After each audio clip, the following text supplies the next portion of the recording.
네, 원투펀치 클래식이 돌아왔고요. 저도 돌아왔습니다. 축하해요. 태희 엄마. 네, 태희 엄마로 이렇게 돌아왔습니다. 아니 근데 발음을 정확하게 해줄 필요가 있는데 태이 네. 이입니다. 이. 태희입니다. 네, 태희한. 공경할 이, 네. 태희한 이렇게 하고 영어 청주한 이름까지 씨예요. 할 수 있습니다. 네, 맞아요. 태희는 청주한 씨. 네. 이렇게 또 한씨까지 이렇게 네, 얘기를 청주한 해주시네요. 씨의 이제 어르신 정도 되죠. 제가. 어르신이고 그러시구나. 저희 남편이 그냥 뭐 이렇게 좀 그 밑에고 그리고 또 저희 아들이 이렇게 또 밑에고 이렇게 피를 이어가고 있습니다. 비슷한 피예요? 충청도잖아요. 저는 단양장씨. 네. 갑자기 자신의 이름을 네. 성을 이렇게 제가 없는 동안 또 여러 가지 얘기도 많이 하시고 그래서 저는 또 시청자로서 이렇게 잘 보고 있었어요. 그래서 오늘 또 클래식으로 함께하는 게 또 더욱더 제 복귀에 의미가 있는 것 같은데 이명철 해설위원은 오늘 좀 개인적인 사정으로 좀 못 오셔가지고 그런 건 좀 아쉬운 것 같고 저희 셋이 오랜만에 클래식으로 한번 뭉쳐봤습니다. 그 이명철 씨가 은퇴한 건 아니죠? 아 그렇죠. 이명철 네. 씨가 하면 절대 안 돼요. 얼마나 제 자리를 노리고 있었는데 제가 얼마나 가슴 졸이면서 집에서 원투펀치를 받는지 아십니까? 어쨌든 이렇게 클래식에서 모였는데 오늘 주제에 또 하다 보니까 굉장히 의미 있는 주제를 할 수밖에 없는 것 같아요. 1월에 또 겨울 이적 시장, 해외리그 겨울 이적 시장이 마무리가 됐습니다. 저희가 이쯤에서 딱 하죠. 승자와 패자 뭐 이런 거 하잖아요. 그렇죠. 위너 앤드 루저인데 사실은 약간 시일이 조금 지나긴 했지만 맞아요. 그래도 지금 정도면은 마지막에 입단한 선수들도 뭐 이제 데뷔전 정도 치렀을 상황이라서 요 주제는 그래도 한 번은 짚고 넘어가는 게 흥미롭지 않을까 해서 또 선정을 해봤습니다. 그렇습니다. 네. 또 각 팀들의 누가 왔는지 누가 갔는지 굉장히 팬들도 궁금해하는 게 많기 때문에 저희가 한번 하나하나 짚어보도록 하겠습니다. 저희가 승자와 패자 이적 시장 얘기를 할 때는 항상 이런 거 많이 하잖아요. 장희환님이 프리미어리그 담당, 네. 그리고 그 외 리그는 한현님 담당 이렇게 하는데 네. 7개 정도의 이제 승자 패자를 합쳐서 맞아요. 개수는 이제 7개인데 이 7개에는 이제 뭐 잘한 클럽이 있으면 클럽이 승자가 될 수도 있고 아니면은 이적을 정말 노렸는데 못한 선수가 있어요. 네. 그럼 뭐 선수가 패자가 될 수도 있고 네. 여기는 이제 들어갈 수 있는 항목의 유형은 다양하다. 다양하다. 그렇기 때문에 클럽이 될 수도 있고 선수가 될 수도 있고 여러 가지가 있기 때문에 더욱더 기대가 됩니다. 자, 그러면 시작을 해보도록 할게요. 먼저 한희연님께 여쭤보도록 할게요. 해외리그 이적 시장 그 외 리그를 담당하셨는데 네. 승자부터 물어보도록 하겠습니다. 이 지금 제가 처음으로 언급하는 이 위너는 비단 그 위너의 소속 리그뿐만 아니라 제가 봤을 때는 그리고 많은 또 지금 해외 평론가들이 평가를 내리기에는 그냥 1월 이적 시장에서 전체 유럽을 통틀어 최고의 승자다. 최고의 승자다. 네, 이번에도 프리미어 리그가 다른 리그들 막 여러 개 합한 것만큼의 돈을 썼어요. 특히 이제 뉴캐슬이 존재했기 때문에 더더욱 그렇게 됐는데 그럼에도 불구하고 그냥 한 클럽에서 최고의 위너가 누구냐 하면은 이 클럽.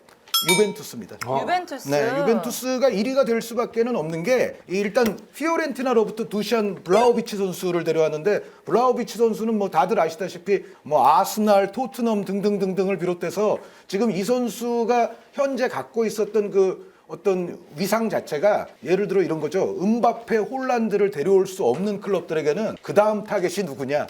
그러면은 예를 들어 홀란드를 갖고 싶죠 누구나. 그런데 홀란드를 데려오기는 힘들어. 그러면은 그 가장 가까운 대체할 수 있는 선수로서 블라우비치 선수가 많이 꼽혔잖아요. 네. 그리고 정말 그 EPL의 여러 클럽들도 많이 노렸는데 이 선수의 선택은 유벤투스였어요. 그리고 데뷔하자마자 절묘하게 또 골을 넣었어요. 그래서 유벤투스 팬들이 잘 데려왔다라는 것을 아주 초반부터 그런 좋은 느낌을 받았을 텐데 블라우비치 선수 왔죠. 여기에 데니스 자카리아 선수가 또 메넨글라트바흐로부터 도착을 했는데 이 선수는 사실은 이제 여름에 완전히 그 팀을 떠날 것으로 거의 확정이 돼 있었기 때문에 사실 이 선수도 영가의 영입이 좀 가능한 좋은 자원으로서 많은 클럽들이 노렸거든요. 그런데 유벤투스가 또 자카리아 선수를 데려오는데 성공했고 여기에는 그렇게 큰 돈은 들지 않았습니다. 계약 기간이 얼마 안 남았었기 때문에 여기에 또 빼놓을 수 없는 선수 하나가 페데리코 가티라는 아주 유망한 센터백을 영입을 했어요. 장신에 이 선수는 현재는 프로시논의 2부 리그에서 뛰고 있지만 2부 리그 최고의 센터백 소리를 듣고 있고 뭐 어떻게 보면 유벤투스가 지금 수비수들이 좀 노령화된 선수들이 꽤 있기 때문에 뭐 키엘리니 같은 선수 또 대체가 필요하고 후계자가 필요한 상황에서 어떤 의미에서는 이제 키엘리니 같은 선수의 또 후계자로 등장할 수 있다라는 아주 좋은 평가를 받는 선수인데 이 가티 선수는 물론 이제 이 선수는 프로시노네에서 올 시즌을 마치고 이제 여름에 합류하게 되기는 하지만 그럼에도 불구하고 이 영입도 저는 아주 쏠쏠했다는 생각이고 이 정도면은 유벤투스가 가장 잘했는데 네. 여기에 잘한 게 플러스 알파가 더 있어요. 아마 토트넘 얘기가 나오겠죠. 네. 쿨루셉스키 선수와 벤탄쿠르 선수를 보냈는데 이 선수들은 제가 예전에 뭐 파르마 있을 때 쿨루셉스키 선수 칭찬도 많이 하기는 했지만 유벤투스 팬들의 구미를 충족시킨 선수들은 아니에요. 그러니까 뭔가 약간 애매한 그런 정도의 선수들을 토트넘에 넘겼고 여기에 또 하나 플러스 알파가 아론 램지 선수를 이제 레인저스로 보냈는데 근데 물론 이제 임대니까 저 주급을 일부는 또 유벤투스에서 보조를 해줘야 됩니다. 레인저스가 그 램지 선수의 그 굉장히 높은 주급을 다 감당할 수는 없기 때문에 이제 유벤투스에서 일부는 줘야 되지만 그럼에도 램지 선수가 받고 있었던 돈이 액수가 커요. 그런데 램지 선수가 지금은 뭐 아시다시피 유벤투스에서 그렇게 뭐 중요한 선수가 결코 아니거든요. 그런 상황에서 이 선수를 덜어냄으로써 사실은 재정적으로도 이거는 굉장히 득이 되는. 그래서 유벤투스는 뭐 음으로 양으로 엄청나게 성공적인 1월 이적 시장을 보냈죠. 아마 이 유벤투스의 어떤 효율성, 가성비 이런 걸 능가하기는 좀 다른 클럽들이 어렵지 않나. 아주 초반에 어떤 기분도 좋고 전체적으로 유벤투스가 저는 전체에서 1등이라고 생각을 합니다. 전력적으로도 재정적으로도 이렇게 잘했다라는 게 유벤투스를 꼽아주셨는데요. 그 다음에 또 이제 프리미어리그 승자. 저는 다 클럽으로 했어요. 오. 네. 그냥 그래서 위너를 4팀, 루저를 3팀 이렇게 했습니다. 그래서 첫 번째 프리미어리그의 위너는 리버풀. 리버풀. 네.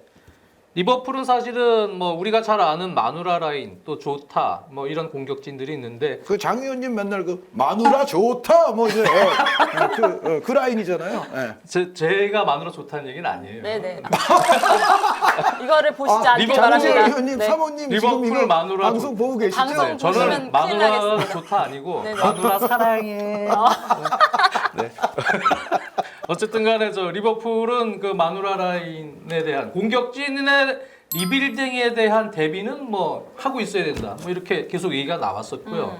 그리고 실질적으로 그 마누라 3명이 올여름에는 다 나머지 2명도 만 30살이 넘어요. 네. 네. 그리고 계약 기간도 이제 얼마 남지 않았어요. 그래서 전체적으로는 이 선수들에 대한 향후에 뭐 재계약이 어떻게 될지는 모르겠지만 대비를 하고 있는 차원에서 뭐 이른바 세대 교체 과도기 그런 상황을 준비를 할 수 있는 매물이 필요했죠. 근데 사실은 뭐 한 의원님과도 이 선수에 대해서 언투펀치에서 몇 번 언급을 했지만 이 포르투의 루이스 디아스 선수는 뭐 엄청난 활약을 코파 아메리카에서 뭐 엄청난 원더골 뭐 최근에 또 득점에 대한 능력까지도 매우 좋아지면서 기존에 가지고 있던 빠른 돌파력이나 어떤 기술적인 능력이나 이런 부분을 차치하고라도 지난 시즌을 기점으로 완전히 올라오고 있는 선수였습니다. 그래서 어떻게 보면은 윙포드를 원하고 있는 빅클럽들은 다 루이스 디아스를 주목하고 있었죠. 네. 근데 리버풀은 사실은 그렇게까지 루이스 디아스 이번에 사야 되나? 뭐 이렇게까지 처음에는 생각했는지 모르겠는데 왜? 토트넘하고 거의 붙어 있었거든요. 그래서 뭐 사실은 그냥 서명까지 간 그런 상황이에요. 이거를 하이제킹 하는데 성공했다. 이거 하나는 진짜 리버풀이 어차피 이 선수가 이런 유형의 선수가 꼭 필요했고요. 거기에서는 그 후보군 중에 거의 넘버 1, 2 안에 들어가는 선수였기 때문에 뭐 최고가 됐죠. 반면에 뭐 토트넘은 완전 계획이 다 오러지는 그런 상황이 됐지만 그래서 결국은 루이스 디아스의 영입 하나만으로도 리버풀은 엄청나게 많은 효과를 볼 수 있게 됐고 다음 시즌에 뭐 어떻게 됐든 마네나 뭐 이런 선수들이 혹시 변수가 생길 경우에는 루이스 디아스랑 카드가 있기 때문에 아주 좋고 하나 아쉬운 거는 이 풀럼의 파비오 카르발료는 원래부터 접근을 해서 계속 계약을 하려고 해서 거의 계약 임박까지 갔었는데 이 파비오 카르발료를 못 잡았습니다. 네, 요거는 이제 리버풀 입장에서는 조금 아쉬운 부분이에요. 이 선수가 워낙 재능 넘치는 최고의 가장 핫한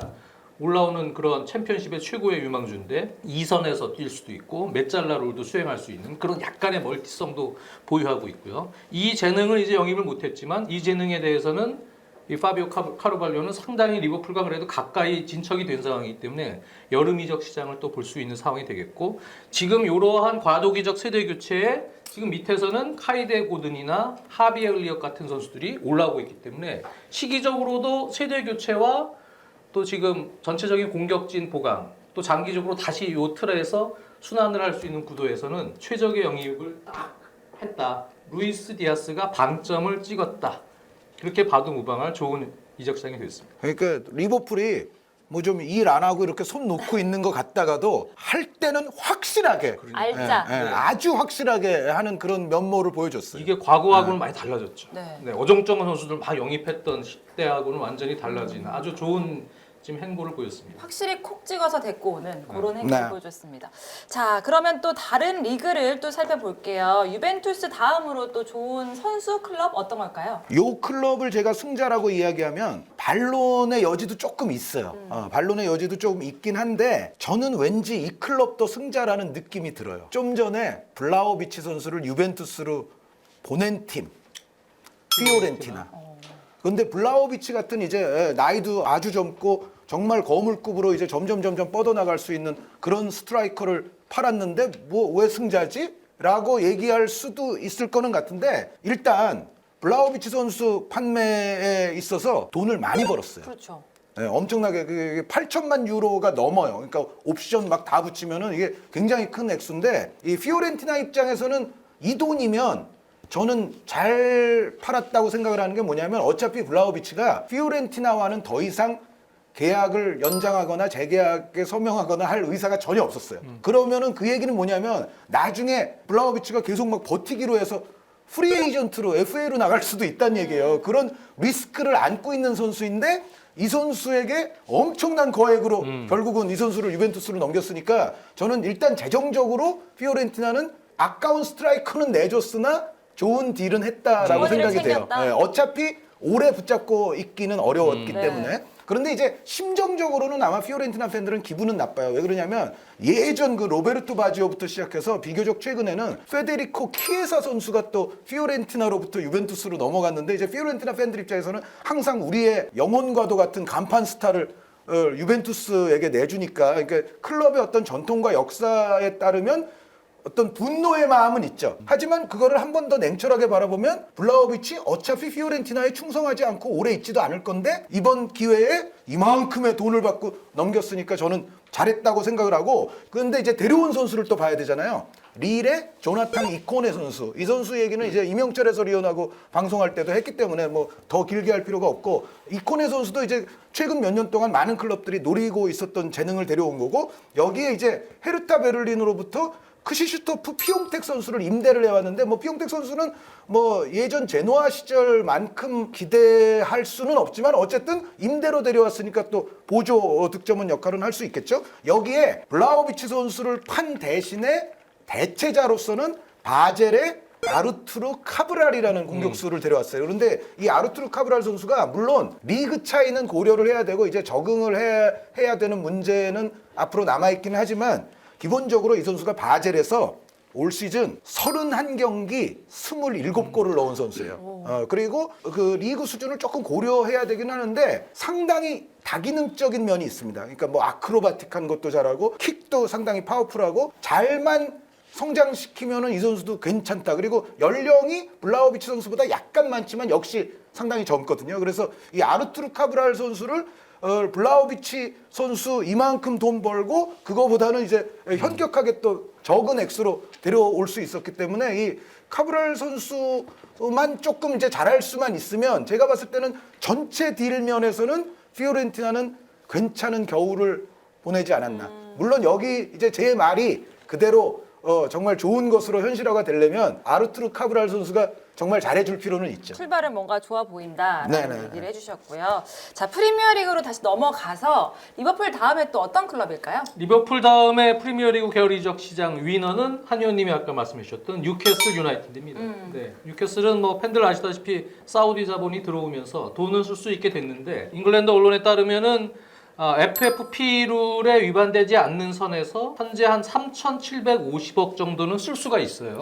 네. 근데 이제 문제는 강등을 당하지 않고 리그에 잔류를 하고 있어야 또 거기서부터 뭐 유로파리그 진출권이나 뭐 여러 부분에 대한 또 수익을 창출하고 또 구장 인프라에 대한 또 부분까지도 혹시 개선이 돼서 여러 가지로 부대 수익을 올릴 수 있으려면 프리미어리그에 남아 있어야 됩니다. 그러려면 잔류가 되게 중요하고 그래야만 다시 또 수익을 많이 창출을 해서 지금 아까 얘기했던 FFP 룰을 위반하지 않는 선에서 더 투자를 또 할 수 있는 상황이 되죠. 그 선에서는 역시 강등당하지 않는 전력 보강이 제일 현재 겨울이 적세는 중요했는데 뉴캐슬은 에디 하우 감독이 왔었어도 지금 뭐 러셀스나 파비앙 셰어나 이러한 센터백들이 실책이 너무 많아요.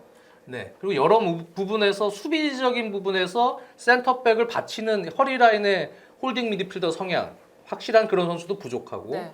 수비적으로 일단 밸런스를 구축하는 것이 매우 중요했습니다. 그 상황에서 아주 좋은 영입을 했죠.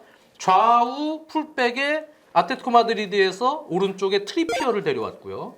왼쪽에는 아스톤빌라에서 맷 타겟을 데려왔습니다. 좌우 풀백을 일단 바꾸고 또 댄번 선수를 브라이튼에서 1,300만 파운드에 영입을 하면서 센터백도 강화를 시켰습니다. 거기에 방점을 찍은 것이 바로 브루노 기마랑이스죠.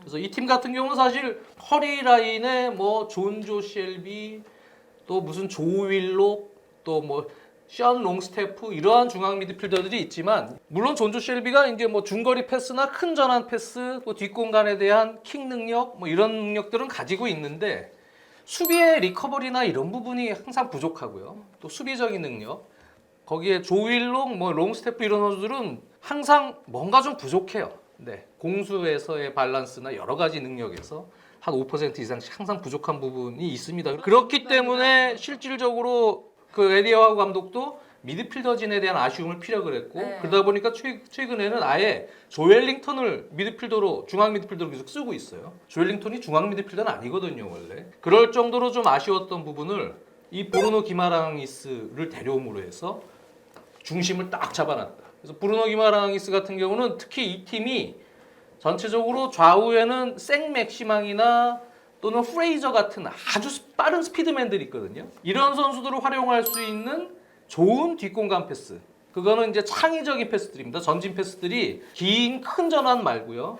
기본적인 빌드업 상황에서 수비도 보좌하고 그다음에 탈압박을 통한 빌드업을 통해서 앞선 라인에서 뿌려줄 수 있는 그 마지막 파이널 패스가 중요한 팀이었거든요. 그걸 해줄 수 있는 선수가 거의 없었기 때문에 브루노 기마랑이스는 그런 패스도 잘합니다. 수비형 미드필더 역할도 잘하고 전체적인 볼 배급, 그 다음에 여러 가지 기술적인 역량, 많은 것을 가지고 있는 선수이기 때문에 브루노 기마랑이스는 정말 큰 영입이 됐다. 그 상황에서 지금 칼럼 윌슨이 장기 부상 중이기 때문에 최전방 마무리에 대한 부분도 지금 매물에서는 대형 이적을 성사하기는 조금 힘들거든요. 돈은 있지만 그 상황에서 크리스 우드를 그래도 데려온 거는 그나마 선방했다. 최전방은. 그래서 여러모로 수비, 풀백, 중앙 밸런스, 그다음에 거기에서 또 윙어들까지 살려줄 수 있는 그러한 브루노 기마랑이스와 우드까지 들어오면서 일단은 제가 볼 때 강등당하지 않는 전력 봉황은 성공을 한 것으로 좀 보여집니다. 나머지 팀 강등 경쟁하는 팀들도 만만치는 않지만 뭐 이 정도면 에디 하우 감독이 충분히 잔류에 성공할 수 있지 않을까 좀 보고 있는데 모르겠습니다. 이제 에디 하우 감독이 이제 어깨가 좀 무거워졌겠죠. 자, 이제 그 외 리그로 다시 넘어가 볼게요. 유벤투스, 피오렌티나, 그 다음은 또 뭘까요? 네, 뉴캐슬 얘기를 하셨기 때문에 브루노 기마랑이스 선수를 보낸 리옹.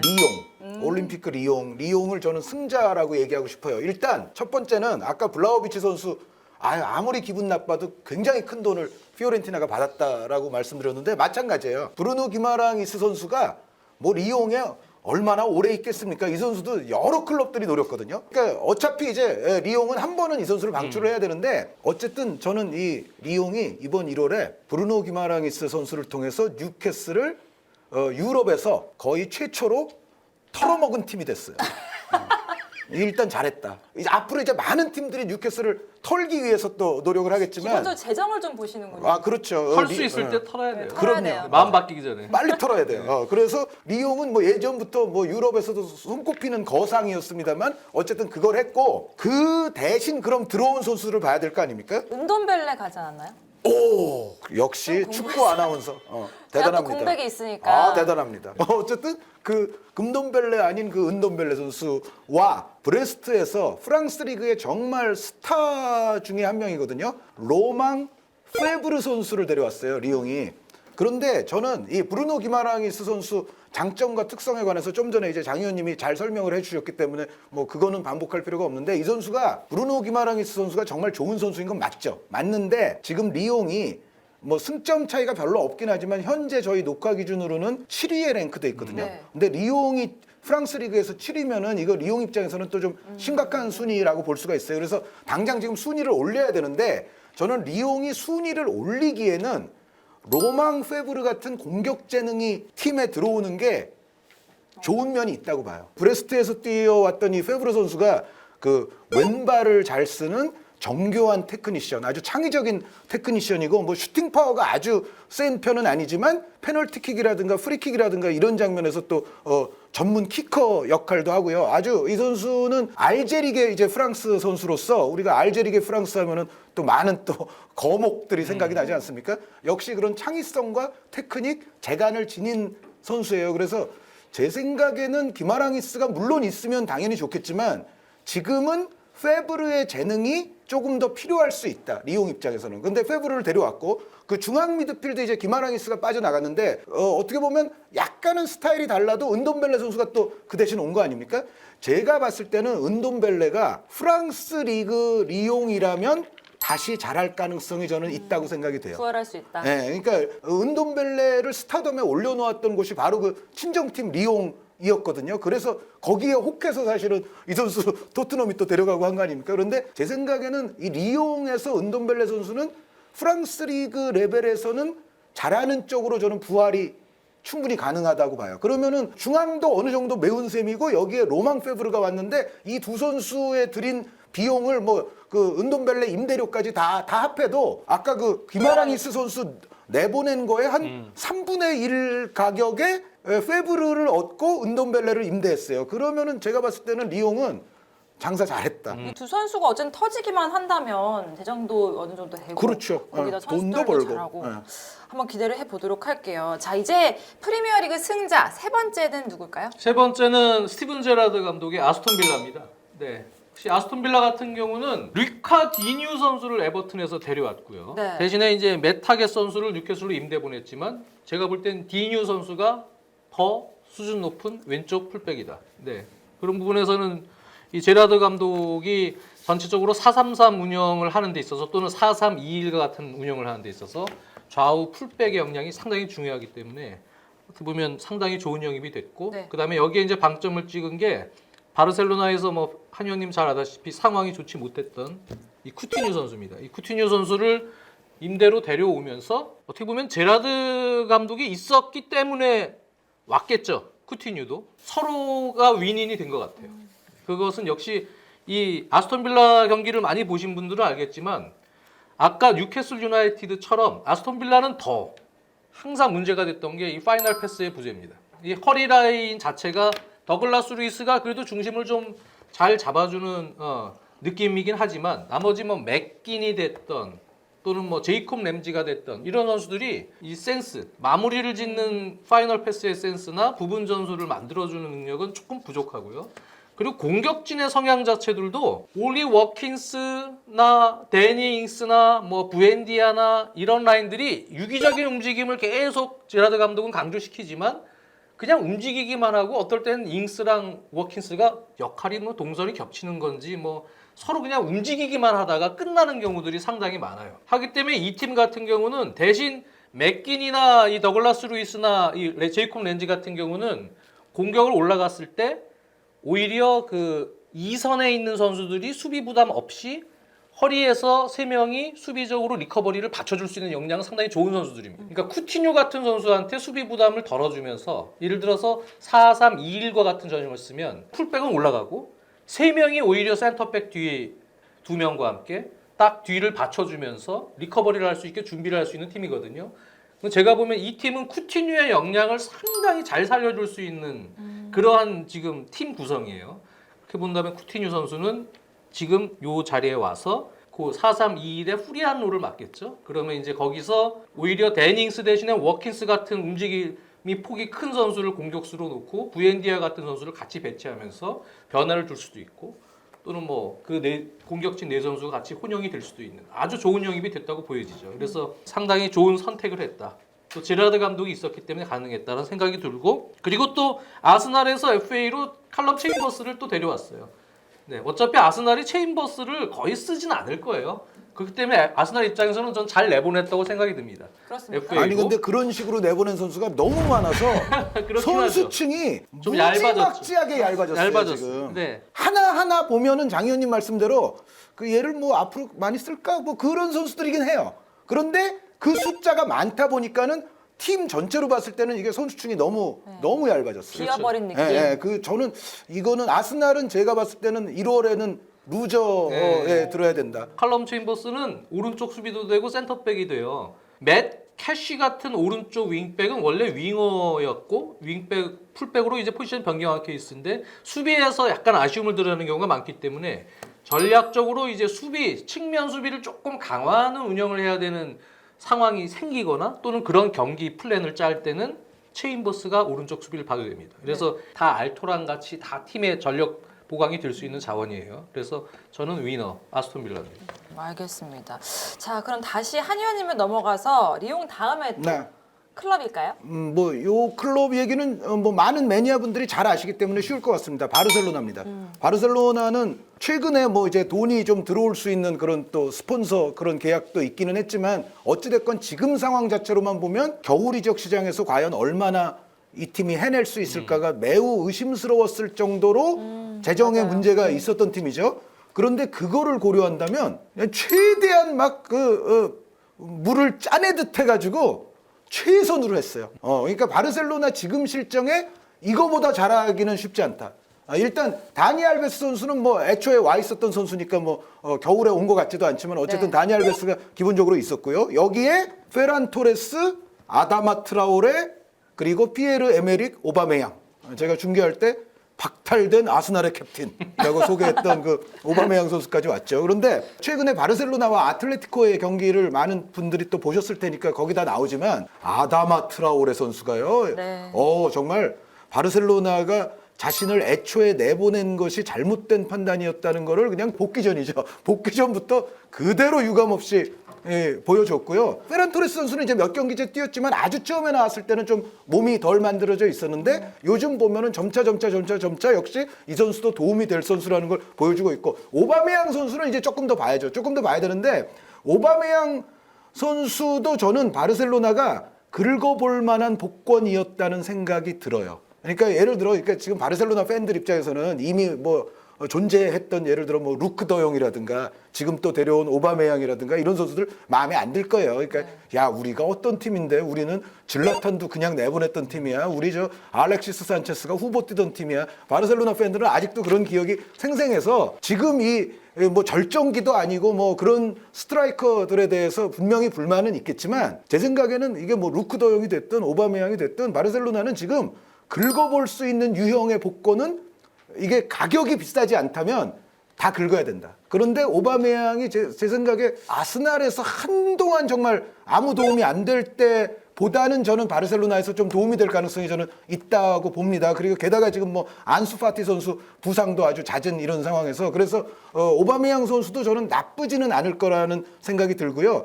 일단 아다마 선수 복귀전에서 특히 오른쪽에서 알베스와 아다마가 보여주는 그 여러 가지 콤비네이션의 위력은 바르셀로나에 이제 새로운 공격 루트가 생기는구나. 그리고 나머지 뭐 페란이라든가 또 가비라든가 이런 선수들과 어우러져서 또 해내는 플레이 자체가 차비 감독에게 정말 희망의 불씨를 지금 상당 부분 던져줬어요. 그래서 이 바르셀로나는 정말 없는 살림에 최대한 잘했다. 그리고 확실히 그 클럽의 명성이나 이런 부분들이 좀 도움은 돼요. 네. 그러니까 이 선수들이 다 이게 연봉 같은 게 야 지금 우리 샐러리 캡 있는 거 알지? 그리고 우리 현재 돈 없는 거 알지? 우리 지금 많이 못 줘. 그런 상황에서 그런데 이제 요게 샐러리 캡이 높아지고 이제 스폰서 딜 이런 게 다 이제 되면 다음 시즌부터는 이게 얘기가 달라질 수 있거든요. 그러니까 선수들이 그럼 다음 시즌부터 좀 많이 주세요. 그리고 다들 일단은 돈 조금 받는 거를 다들 억셉트를 한 상태에서 지금 이게 되는 거잖아요. 근데 그게 그래도 바르셀로나니까 저게 되는구나라는 생각은 좀 들어요. 근데 어찌됐건 바르셀로나는 이제 희망이 생겼고 실질적으로 현재 저희 녹화 기준 순위도 이제는 챔피언스 리그 티켓 권에 들어왔다. 그리고 이 선수들은 뭐 아다마 선수는 뭐 가장 잘할 것 같고 나머지 선수들도 제가 봤을 때는 다 괜찮을 거라는 예상이 됩니다. 네. 예. 아틀레티코 마드리드전 보니까 알베스는 빌드업 할 때는 오른쪽 수비가 아니고 중앙으로 와서 부스케츠처럼 3 빌드업을 해주고 아다마는 너 오른쪽에서 해봐. 그러니까 그냥 벌써 이쪽 치는 거 잡고 있는데도 그냥 치고 크로스 계속 올라오고. 그러니까 그냥 알베스는 무슨 한 7천만 파운드 선수 영입한 거 같고. 예, 아다마 나이가 트라우레. 몇인데? 아 그러니까 근데 그날 활약만 보면 아 나중에 오빠가. 퇴장을 당해서 그렇지 이 선수 무슨 7천만 파운드 선수 영입한 거 같고 아다마 트라우레는 한 8천만 파운드 선수 영입한 거 같고. 예? 그리고 페란 토레스 있고 벤치에 앉아 있는 오바메양 이 선수 그 1억 파운드짜리가 앉아 있는 거. 아스날 유니폼 입고 있을 때는 1억 파운드처럼 보인다 소리 평생 안 해봤을 텐데 아니에요. 바르셀로나 옷 입고 있으니까 지금 1억 파운드처럼 보인다는 이상한 소리를 지금. 그러니까 뭔가 갑자기 요즘에 바르셀로나 보면은 되게 안타까웠는데 좀 있어 오랜만에 뭔가 되게 있어 보이고 팬들도 아드마 트라우레 교체 나가 되는데 기립박수를 이렇게 일어날까 말까 이렇게 하다가 한 명씩 쓱 눈치 보더니 일어나서 기립박수를 치는데 내심 아마 자존심은 상했겠지만 우리가 이제 이런 선수들 하지만 지금 상황에서는 좋아 이렇게 긍정적인 신호들이 팬들 사이에서 쫙 올라오더라고요. 어떻게 보면 차비 감독의 운영이 가장 제일 중요하지 않을까요? 그렇죠.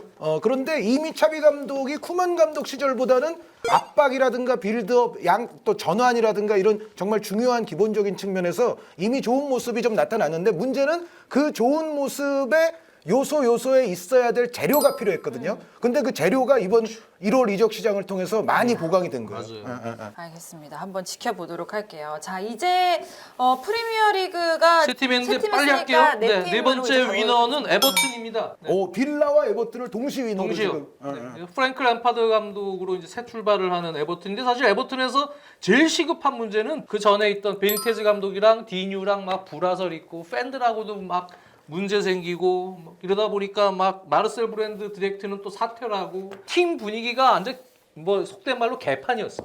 네. 이거를 수습하는 게 뭐 최 그 위에 있는 모시리 구단주부터 해서 이걸 수습하는 게 우선인데 제가 보면 수습을 얼추 잘했어요. 디뉴 선수를 내보낸 게 엄청나게 팀에게 큰 마이너스 요인이지만 그 선수를 내보내면서 이제 어떻게 할 거야? 팬들이 그러니까 우크라이나에서 비탈리 미콜렌코라는 왼쪽 윙백이 있는데 이 선수 알짜배기입니다. 잘 데려왔어요. 네. 그나마 선방을 한 거예요. 디뉴 내보낸 것 치고는. 그래서 이 선수에 대한 기대가 있고 거기다가 델레알리와 반더빅이 들어왔습니다. 이 선수들을 FA 또 임대 이런 식으로 영입이 됐는데 근데 델리알리 선수와 노니 반더백 선수가 잘할 수 있을까요? 그게 저는 궁금하죠. 잘할 수 있다고 봅니다. 네. 어떤 이유에서? 그러니까 램파드 감독의 스타일을 보면 역시 지금 이 두 선수도 내가 어떤 선수인지를 보여줄 거야. 델레알리는 토트넘한테도 보여주고 싶어 할 거고 상당히 좀 무언가 동기부여가 가득 충만한 상황이고요. 반더백은 말할 것도 없습니다. 그동안 네. 너무 좀 불행한 시절을 보냈죠. 그 두 선수가. 네. 이 두 선수 효과를 아마 후반기에 볼 수 있다. 저는. 그래서 에버튼이 일단 분위기를 수습하는 차원에서는 상당히 좋은 시너지 효과를 낼 수 있는 감독 교체와 선수 영입이 저는 됐다고 보여져요. 그리고 저 첼시 팬 분께 제가 질문 하나 드릴 텐데 예. 그런 동기부여가 램파드 감독도 첼시에게 뭔가를 보여주려고 하지 않을까요? 모르겠는데. 첼시 저 에버튼 경기 전 중계 안 할 거기 때문에. 네.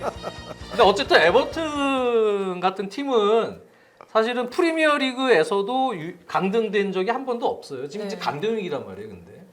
그렇기 때문에 어찌됐든 강등당하지 않는 그런 선까지는 만들어줄 수 있는 저는 이번에 변화가 아닌가라고 개인적으로 생각합니다. 물론 이런 부분에 대해서 뭐 다르게 생각하는 분들도 계실지 있겠지만 전 개인적으로 느낌이 좋다, 괜찮다. 이거 분명히 상승 곡선은 조금 탈 가능성이 있다. 이렇게 프리미어리그 승자 4명까지 이렇게 해봤고 마지막에 또 그 외 리그 마지막은요? 저의 마지막 승자는 전에도 한 두어 해 전인가 뭐 했던 적이 있는데 또 등장했습니다. 저의 마지막 승자는 미국 국가대표팀입니다. 이번에도 이번 겨울 이적 시장은 사실 겨울 이적 시장은 여름보다는 굉장히 작은 규모인데 미국 선수들의 유럽 리그 좋은 리그 진출은 계속 계속 이루어져요 지금. 근데 이명철 해설위원과 더불어서 이야기했던 리카르도 페피 선수가 FC 달라스로부터 아우크스부르크로 왔고요. 뭐 페피 선수는 그때 설명을 많이 했기 때문에 더 반복하지 않겠고, 올랜도 시티로부터 2부 리그이기는 하지만 웨스트 브롬으로 온 데럴 디케이라는 공격수도 있어요. 이 데럴 디케이 선수도 이 선수의 어떤 갖고 있는 여러 가지 신체 능력을 포함한 스타일로 봤을 때는 잉글랜드 2부와 잘 매치가 될 것 같고요. 여기에 애틀랜타 유나이티드로부터 독일의 빌레펠트 팀으로 조지 멜로라는 또 레프트백이 왔어요. 이 선수들은 제가 지금 말씀드린 이 선수들은 다 지금 미국 국가대표 이미 뛴 선수들이고요. 여기 아까 이제 아스날이 이제 미국 선수들 데려왔는데 이제 당장은 아니고 이제 올 시즌 끝나고 나면 이제 합류가 된다라는 그 선수들 중에서는 뉴 잉글랜드 레볼루션의 골키퍼 맷 터너 골키퍼가 또 아스날 입단이 지금 확정이 돼 있고, 여기에 요 선수들까지는 다 지금 미국 국가대표를 이미 뛴 선수들이고요. 아직 성인 국가대표까지 데뷔는 못했지만 아스날이 데리고 오기로 이제 결정이 된 오스턴 트러스티 선수. 요 선수 이름이 트러스트인데 네. 아스날이 이 선수를 앞으로 트러스트 할 수 있으면 좋을 것 같아요. 이제 믿을 수 있으면 좋을 것 같은데, 근데 제가 본 영상들에 따르면 이 선수가 이제 신체 조건도 아주 좋으면서 왼발도 잘 쓰고 속도 면에서도 괜찮고요. 그래서 차라리 데려올 거였으면 요 선수는 지금 합류시키지라는 생각이 조금 들 정도였어요.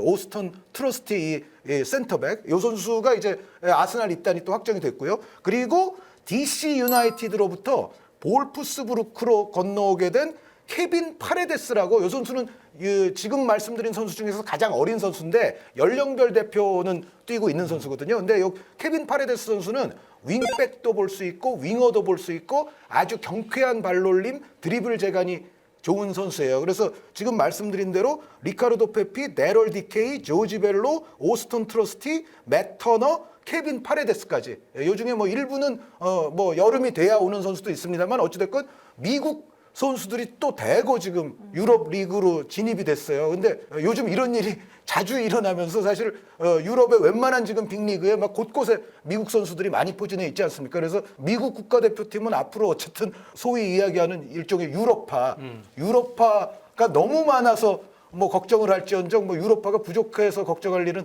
앞으로 계속 없을 것이다. 이게 정리를 해보면 프리미어리그 승자가 4팀, 그리고 그 외 리그 4팀, 거기다 플러스 미국 국가대표까지 이렇게 정리를 해주셨는데, 이제 좀 슬픈 이야기, 패자 이야기로 한번 가보도록 할게요.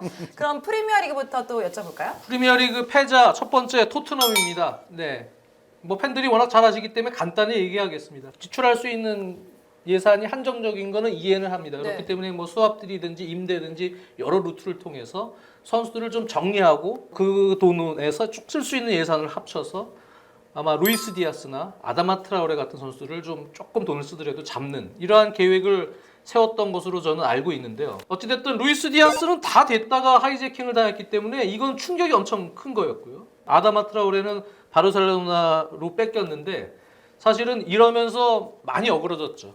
원래 보강을 했어야 됐던 에메르송과 도어티가 있던 오른쪽 윙백 라인, 또 거기에 플러스가 된다면 센터백 보강, 그리고 해리 케인의 백업 공격수, 사실 이런 부분들이 시급한 포지션들이 있거든요. 근데 그런 부분들은 영입을 잘 못하고 오히려 정리는 열심히 먼저 잘했어요. 로셀소 비아레알 임대 보내고, 브라이언 힐 발렌시아 임대 보내고, 딜리알리는 에버턴으로 보내고, 은돈벨레 리옹으로 임대 보내고 다 했습니다.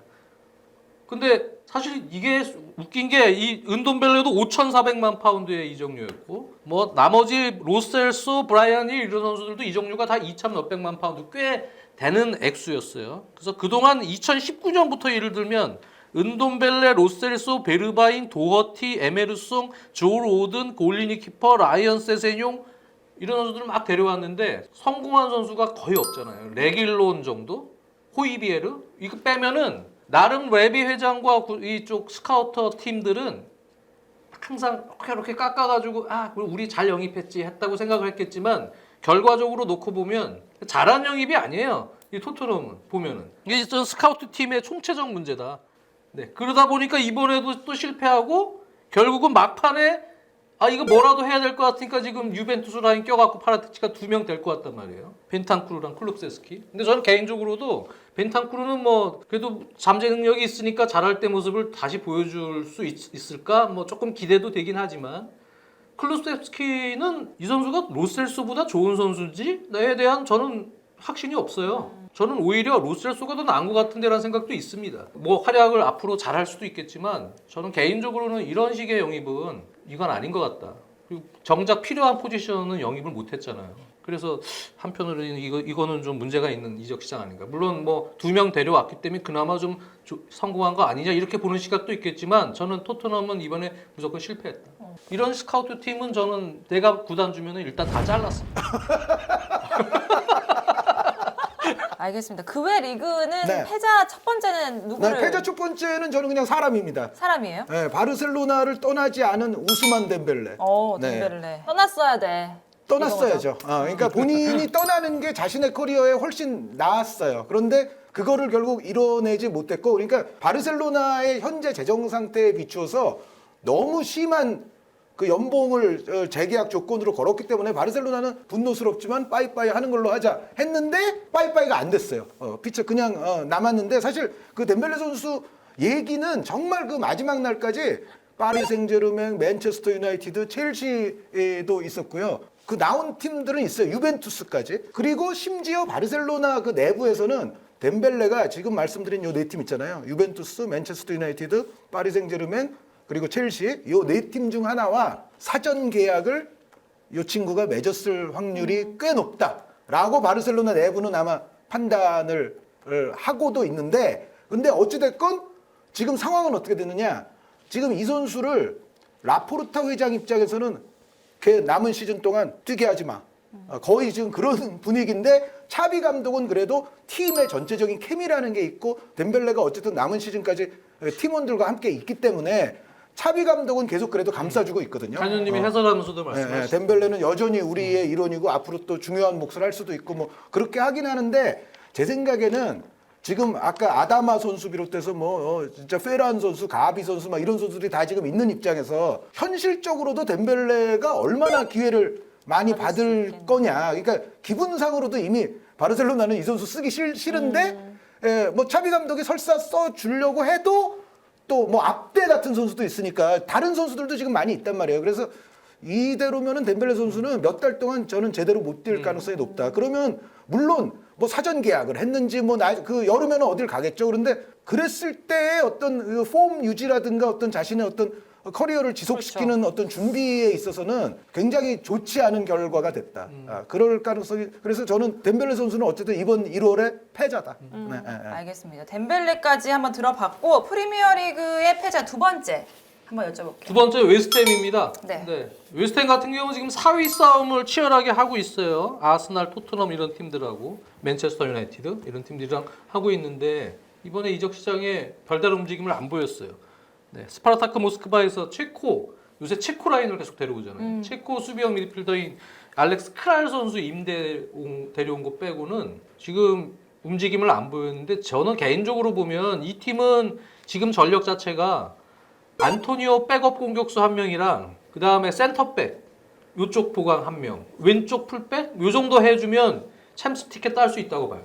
근데 이거를 좀 너무 스스로 좀 걷어차는 느낌 분위기로 가는 것 아닌가라는 좀 아쉬움이죠. 또 하나는 이제 디크란 라이스 같은 선수 있잖아요.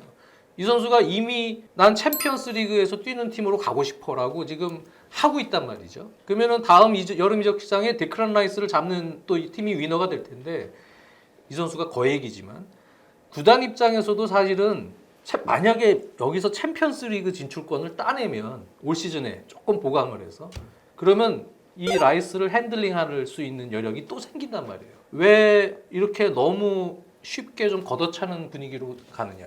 지금 안토니오 백업이 없거든요. 이건 되게 절실한 겁니다. 그래서 안토니오가 어떻게 되면 사실 답이 없어요. 이 팀이. 네. 2선 쪽에는 뭐 재능 넘치는 선수들이 뭐 보웬이나 안시니, 포르날스 뭐 많지만 결국은 이 팀은 허리 라인이 워낙 좋고 수책, 라이스. 문제는 센터백. 풀백만 조금 보강하면 됐거든요. 왼쪽만. 근데 그거를 못 시켜주고 그냥 이렇게 가는 거는 저는 웨스트햄 팬도 아니지만 이렇게 볼 때 이건 너무 좀 수뇌부가 너무 야망이 없다. 지금이 기회인데 그래서 좀 아쉬움이 있더라고요. 아스날이 제대로 보강을 못한 상황에서 그래도 웨스트햄도 같이 보강을 못했기 때문에 한 줄기 위안을 느끼고 있습니다.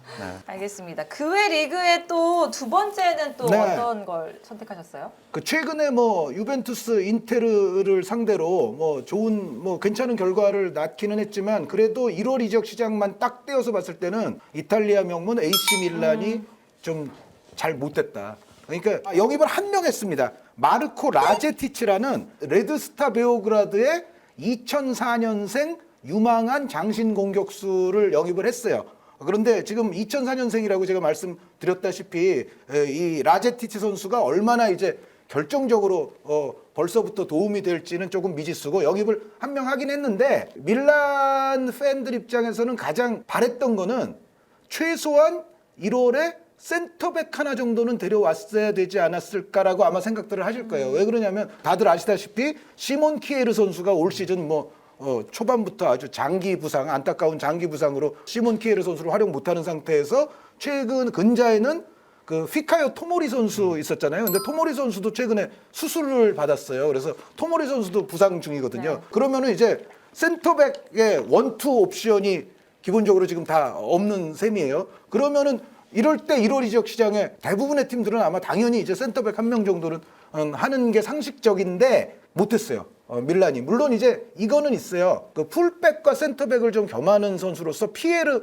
칼룰루라는 선수가 있는데 요즘 이제 칼룰루 선수가 센터백에서 이전보다는 한결 성숙된 모습이 좀 나오고 있거든요. 그러니까 어떻게 보면 이제 칼룰루나 뭐 또 아니면 로마뇰리나 이 선수들 믿고 이제 가야 되는 상황인데 칼룰루가 물론 요즘 괜찮긴 하지만 그럼에도 센터백 부분에는 약간 문제가 있어 보인다 밀란이. 근데 그거를 1월에 하지 못했기 때문에 제가 봤을 때는 패자 카테고리에는 포함될 수 있을 것 같습니다. 네. 자, 프리미어리그 세 번째 패자. 아까 한현님이 말씀하셨으니까 넘어갔죠. 아스날.